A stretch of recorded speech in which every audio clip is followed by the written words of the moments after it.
আসসালামু আলাইকুম। দেখো আজকে আমরা আরও একটা নাউনকে কিভাবে প্লুরাল করতে হয় সেটা শিখব। কোনো নাউনের শেষে যদি সিএইচ থাকে, কোনো নাউনের শেষে যদি কি থাকে, সিএইচ থাকে, তাহলে ওই নাউনটাকে খুব সহজেই প্লুরাল করার জন্য আমরা ইএস যুক্ত করতে পারি। যেমন এখানে আছে কি বেঞ্চ, তাহলে এটাকে আমরা প্লুরাল করার সময় কি লিখবো, বেঞ্চেস। কি লিখবো, বেঞ্চেস। আর এখানে আছে কি ব্রাঞ্চ, তাহলে এটাকে প্লুরাল করার সময় আমরা কি লিখবো, ব্রাঞ্চেস। কি লিখবো, ব্রাঞ্চেস। কিন্তু এখান থেকে একটা জিনিস মনে রাখতে হবে, যেমন দেখো আমি যদি লিখি জার্মান, কি লিখলাম, German, sorry stomach, stomach, stomach.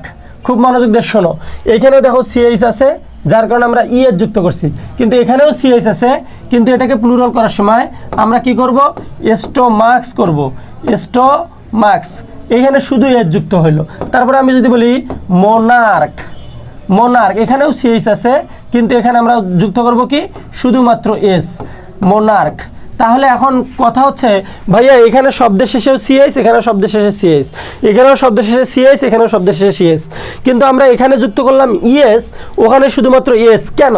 খুব মনোযোগ দিয়ে শোনো, কোনো শব্দের শেষে যদি সিএইচ থাকে এবং ওটার উচ্চারণ হয় চ, ওটার উচ্চারণ কি হয়, চ এর মতো, তাহলে আমরা যুক্ত করব ইএস। কি যুক্ত করব, ইএস।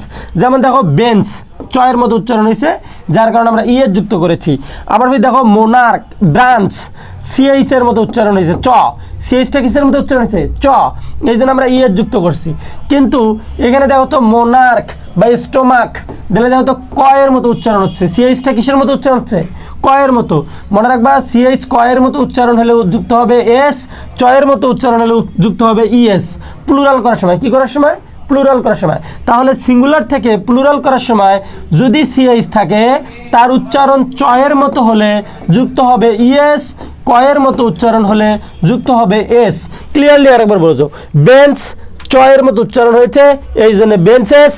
ব্রাঞ্চ চ এর মতো উচ্চারণ হয়েছে, সেই জন্য ইএস। তাহলে সিএইচ এর উচ্চারণ চ এর মতো হলে যুক্ত হবে ইএস, কখন, প্লুরাল করার সময়। আর সিএইচ এর উচ্চারণ ক এর মতো উচ্চারণ হলে যুক্ত হবে শুধুমাত্র এস, কখন, প্লুরাল করার সময়। যেমন স্টোমাক, স্টোমাক্স, মোনার্ক, মোনার্কস। এই জিনিসটা আশা করি তোমরা বুঝতে পারছো। এরকম শত শত শব্দের প্লুরাল করতে পারবা ইনশাল্লাহ। আসসালামু আলাইকুম।